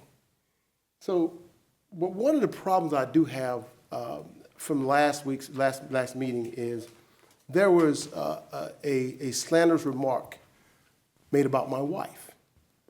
And see, my problem is when you come after me, it's okay. But when you come after my family and you slander my wife, because a statement was made that one of the candidates' wives approached someone from the women's club and asked why was the mayor there. Well, there was only one candidate's wife that was in the room at the time. That was my wife. So you can say that that was slanderous. You can say it was a lie. You can say all these things, but I'll choose the latter. I'll just say he misspoke. I'll choose the latter. I can forgive, and I'm sure that my wife can forgive as well. But my issue is when you come with my family, you come with my wife, then I have a problem. I think that it has been a thought that my humility has been mistaken for weakness or fear. I assure you, it's neither one of those things. Again, I can forgive. I'm okay. But I feel that the mayor who made that statement owes my wife an apology because my wife did not do that. My wife has never transgressed against anyone in this dais or in this room. She sits here, she listens, and she leaves. But for you to do that is despicable. I can forgive, and I'm pretty sure that she can too. Now, you can take it any way you want to take it, and you can do whatever you want to do and say whatever you want to say, and it's okay, because we will continue to forgive. It is my hope and my prayer that as we move forward, that we would take the lesson from the young man that spoke tonight and continue, or at least as we move forward, to treat each other with dignity and respect and honor our code of civility. That's all I got. All right. I'll go ahead and take my 5 minutes. You don't have it after me. I will not apologize for something that the club said, sir, and it was the wife of whoever. It was the wife that said, why was the mayor at the Women's Club function? Why would I not be at the Women's Club function? And it was said, no slander, it's a fact. And talking about slander, Commissioner, I don't want to get into all that crap tonight, but back a few years ago, you slandered every one of us up here about what we did, and Commissioner Wilson and I was talking to each other about doing everything we do up here. That was slander. It was slander when you sit in the house of the Lord and made those comments about us giving away the development, we're picking who we want to be developers. That's slander. So I'll forgive that too. If you're gonna be a godly man, be a godly man. You know, and under that process, you shouldn't tell lies or anything. But when you slander, it's okay for you to slander somebody else, but it ain't okay for somebody else to slander them. So no, I was here with my wife as a citizen through the Women's Club, and that was said to him. So that's a fact. If you want us to stand up here and bring that person up here and let them say that fact, I'll do that next meeting. And I apologize if I said that last week about that, but it was because I got into it because of what, just like reading that article in the paper about what was said at a church, which should have never been done in politics in the church. You're gonna talk about when you do things, but that's what you utilize, those factions. So I'm apologizing for saying something that's the truth.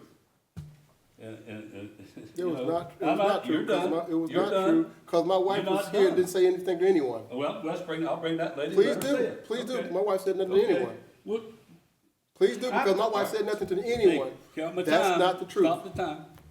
Stop the time. You too? You said your piece, and I'm gonna say mine. Nobody's bothered. I don't remember if the rest of them will go agree with it. The past year, nobody said anything to you. Nobody. Until you went to that church and did that. Now, that's a fact. The lady put it on print, the lady put it in the paper. It's a fact. Everybody that reads that can say it. So that's a fact. You know, I'm not going to argue with this commissioner, I'm not going to argue with you about it because it's a fact, and I will not say it's slander. It's slander when you go out and do the things you do. So even if you pray unto the Lord, whatever you want to be, I'm a godly man myself, but let me tell you something. There's a lot of things going on, people don't pay attention. You can make all the comments about God you want and all the stuff, but you got to live it. And that takes it in. You're exactly what I said earlier. That young man said it exactly. That'll never happen with some people. Never. But, like I said, you didn't start my time back.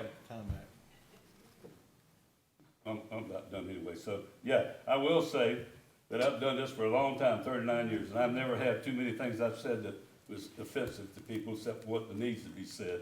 And I've heard a lot of stuff said about some of these commissioners up here from the other side that is slander. So if we want to get into the slander stuff, we can go to do that. But I can bring that lady here to verify what he said. All right, so Mr. Wilson. Good evening. Just want to go ahead and say that, remind you of the shred event that's going to take place on March 15th at the police department. And again, it is hosted by the Ocoee Police Department and working with the Ocoee Women's Club and the Lions Club. We want an opportunity to shred your documents that you probably should not be putting in the trash. So we'd like to do that. The other one, this weekend, we had a Spring into Conservation event, which I thought went very well. Very steady flow of folks. I'm looking forward to get larger and larger. I think it was great. I think a lot of folks had fun. They enjoyed it. I'm looking heads shaking out here. And we hope you'll come back next year. I would like to defer my 4 minutes and 18 seconds to the attorney. I'd like to ask him, we're having a ballot. Everyone at citywide is going to be voting this Tuesday on the, and there's, for folks who are not in District 4, I have to get my numbers right, we will be voting on 3 ballot items. And I'm going to ask him if he could please explain them in simple terms. Sometimes the legalese gets a little complicated. So I've asked him if I give him my 3 minutes and 50 seconds, if you don't mind. He's gonna hold a minute. I need one more minute. I have a minute. All right, I'm finished. Thank you very much. This is city business. This is just, I'd like him to explain that. Thank you. All right. The Asian American Heritage will be having their event again. They have it every year at Lakeshore Center. May 17th and 18th event day, and they were not charged rental or damage spots last year. They'd like it to be this year, May the 15th and 17th. I want the commission to see if we'll approve it again. Is that, They have a big. which is this one? The American Asian. Oh, that's the Asian festival they American put on Heritage. every year. Yeah, they put it on every year. I'll make So that you- motion to approve you make a it, motion for them do to that. use the facility at no charge? Yes.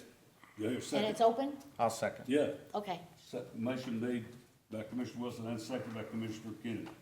Any more comments? Let's vote. Great thing to attend. Motion carries unanimously.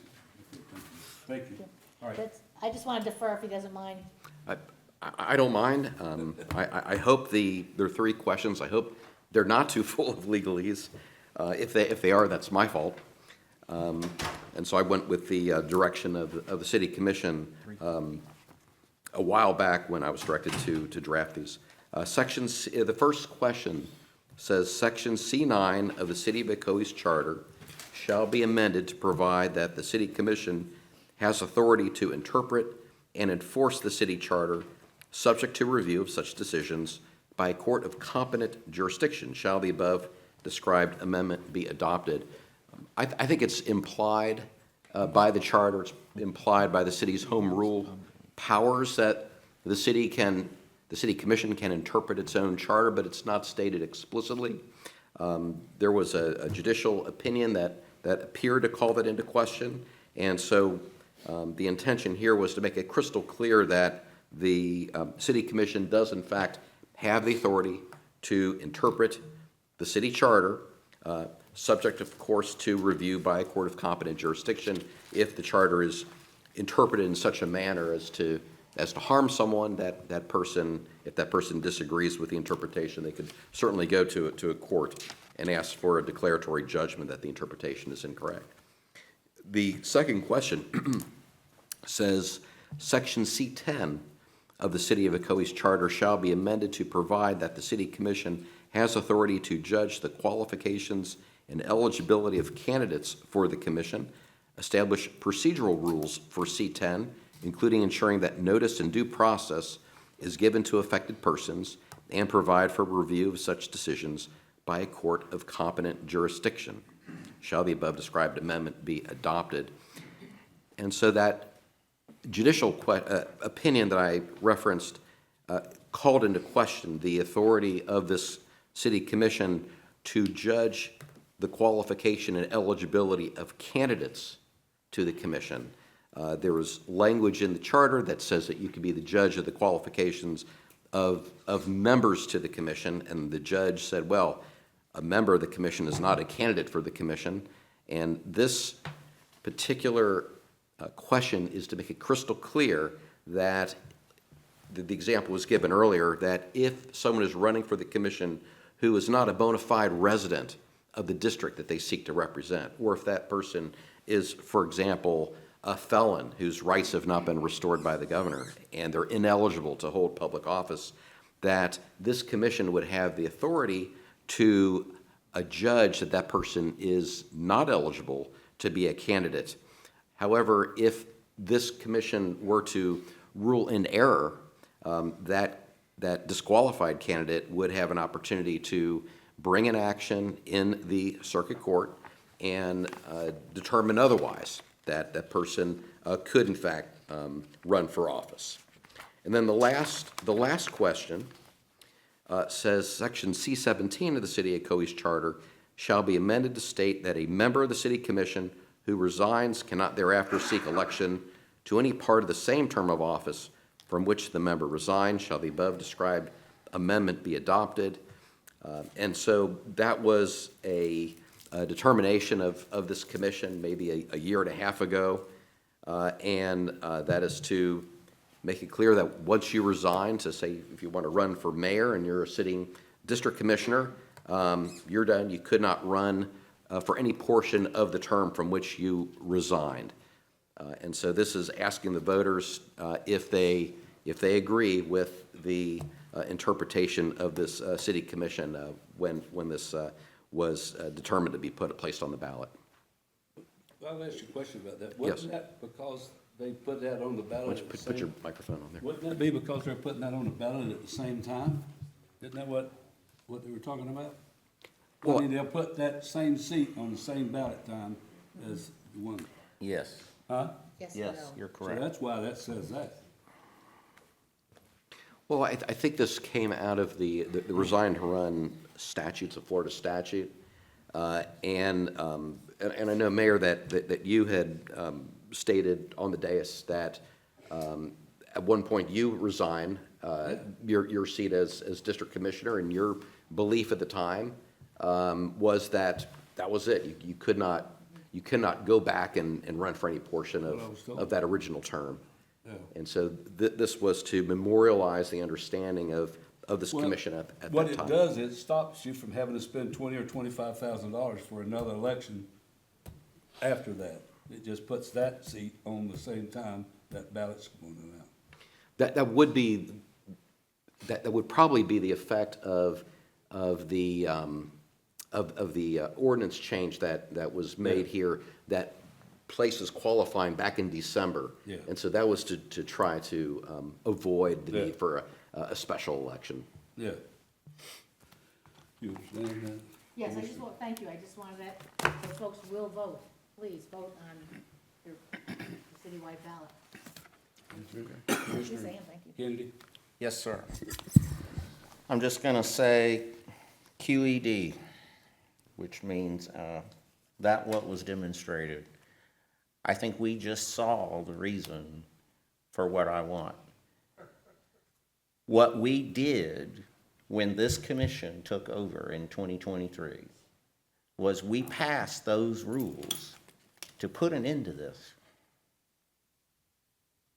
And we're not following them. And we should. On the matter of the charter, the rules, I'm so glad you read those. Because as we just heard, it is the commission which is the determinant of the eligibility of its members.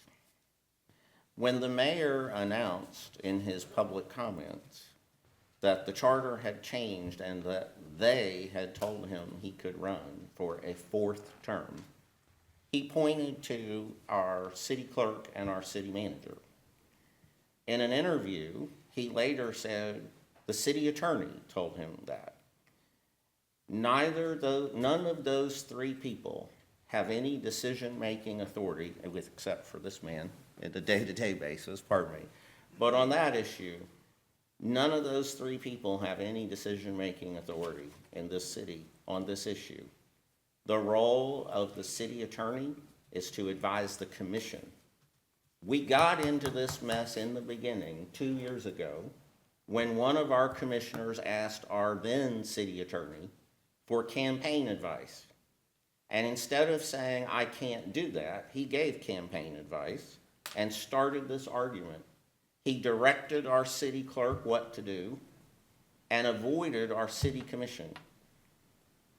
We've already been down this road. Now it's happened again. We received an email as commissioners from our city attorney telling us that a commissioner had inquired and says on his own opinion, which he's entitled to his legal opinion, this: upon a plain reading of C11, term limits do not include any terms of office that began before January 1, 2022. Here's what it says. Effective with each first full term commencing following January 1, 2022, the mayor or a commissioner who has held the same district office for 2 full terms is prohibited from appearing on the ballot. I would tell you that that means that an election in 2027, which is after 2022, people are prohibited from appearing on that ballot who has served 2 full terms. The article announcing the mayor's announcement said, Mayor Johnson announces he's going to run for a 4th term. We have term limits of 2 terms. That doesn't make any sense. And the decision should come to this commission. I saw your comment describing the amendments as a power grab. I asked for these when we lost the lawsuit. I asked the city attorney to recommend charter amendments that would clear up the confusion and the division among all of us over these arguments. Let's make the rules clear. Let's take out the discretion. Let's take out the interpretation. And when there is a question, let's have accountability. Let's have it come to this commission in a public hearing in front of the people who vote for us and pay the taxes and make our decision and stand the consequences. That's what this is about. That's what we need. That's what should have happened in 2023, and that's what should happen for 2027.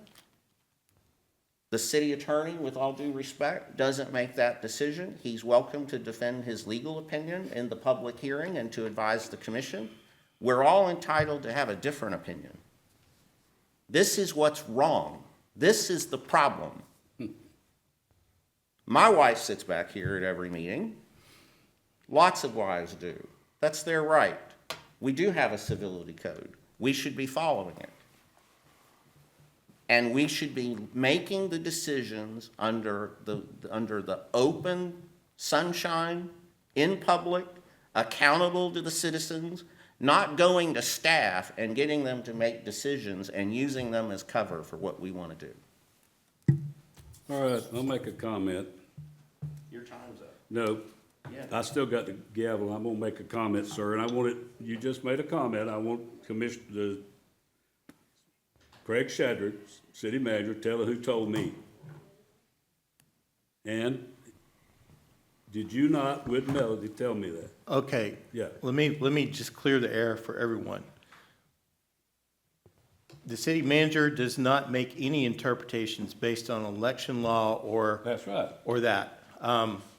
What I informed you was of the discussion that we had that day earlier with the city attorney, where we were talking about a request from another commissioner as to whether or not they were in their final term. And I shared with you what the attorney shared at that time. And we went back and pulled the ordinance for when that language was placed into the charter. And that's all I have to say about that. And I want to make very clear that nor myself or the city clerk ever makes any interpretation regarding the charter, especially when it pertains to the election laws. Thank you. That's not the truth, sir. That is not the truth. So you can say it all you want, and I'm not going to argue with you tonight, and I'll let the lawyer read it. You sit me down in your office and told me exactly that. That's exactly what you told me. You said, first words out of your mouth, you get to run again. So you can sit there and you say what you want, but that's what you told me. I propose that we put it on the Truthfully, agenda. I don't know if I'm gonna run again. Let's put it on the agenda. Well, I don't have to put it on the agenda. If the law said, go to court. Go to court, I'll go to court with you. You so hard about wanting to run, I'll let you run. I'll run against you. Let's go.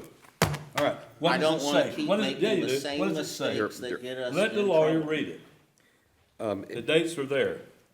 First off, C26 says the city attorney shall furnish to the city commission and the Yes. city manager an opinion on any question of law affecting the city.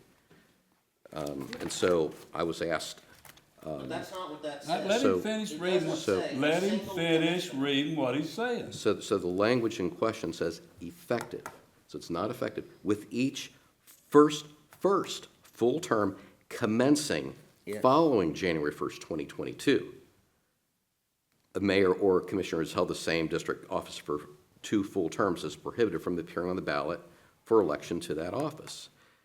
So I don't know how you could read this to say that that would include Because he wants to run.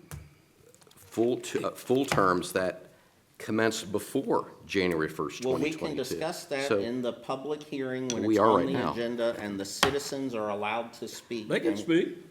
Oh, let's I love open a that. public hearing. I love that. I love that. I'm gonna call the meeting to order. All right, just wait. If we're gonna go with what the legal thing says, like we've done before, somebody else went to legal We court, got we'll go to sued. legal court again.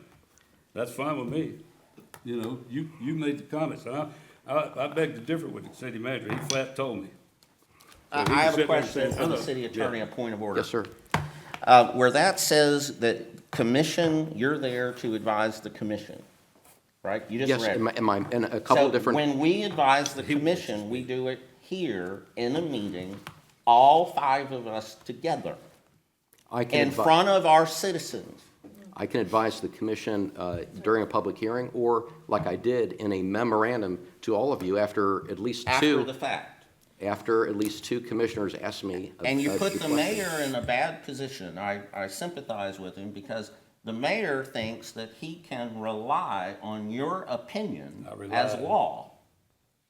I And he give you my can't. very best, I give you my very best interpretation. I appreciate that, but That's all right. it is your legal opinion, it's not the law. Can I just say something before you pose? You represent us. We come to I you. represent the city. We represent, but we can come to you privately and say, could you interpret something for us? Could you, can ask you questions.